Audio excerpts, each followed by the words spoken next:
Oxidative cleavage of carbon-carbon double bond.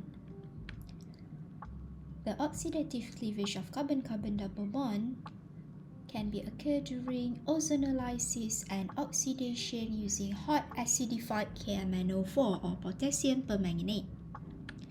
Ozonolysis, the reactant is alkene. The condition is ozone followed by zinc.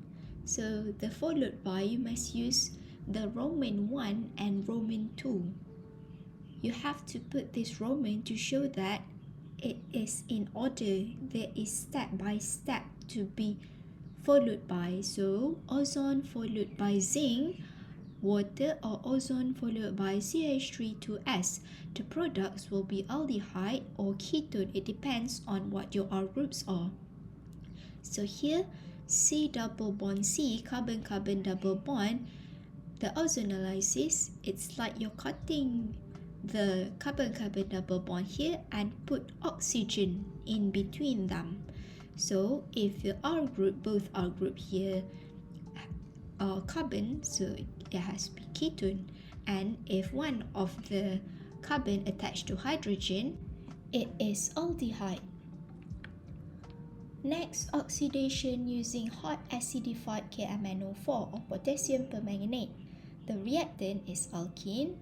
Reagents are potassium permanganate, acids, and heat. The products, ketone and or carboxylic acid or carbon dioxide and water.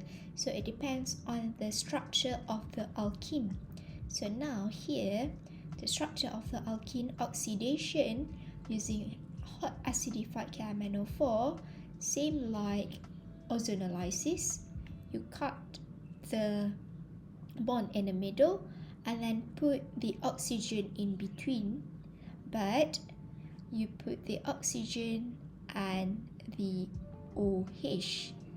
It will become carboxylic acid. It will become carboxylic acid if this carbon has hydrogen.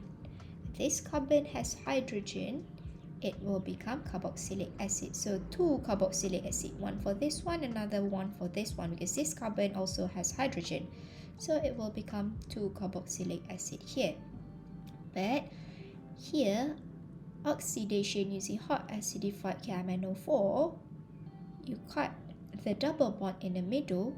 This carbon does not have hydrogen attached to it, so it will not become carboxylic acid. It will become ketone. And this carbon over here is the terminal carbon. Terminal carbon means the carbon at the end, not the carbon in the middle. This carbon, these two carbon, are the carbon in the middle, and there's still carbon at the end. But for this one, it is terminal carbon-carbon double bond. This carbon is at the end of the structure. So this carbon will become carbon dioxide. It will become carbon dioxide and water because of this hydrogen, two hydrogen here. So it will become carbon dioxide and water. This will only occur when the carbon is terminal carbon-carbon double bond, is at the end of the structure.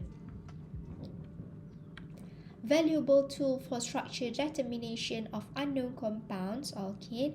So if you want to know the alkene structure given the products, and you have to know the structure of the alkene, look at the carbon of the carboxylic acid, carbon that is attached to double bond O and OH, and then you form those two carbon, form the double bond between them.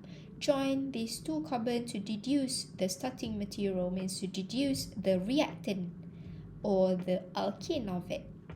So here, if you look, this carbon that is attached to double bond O and OH, this carbon attached to double bond O and OH. So join these two carbon together to become alkene. So this is the starting material, or this is the initial reactant that you can predict if you are given with the products. Thank you.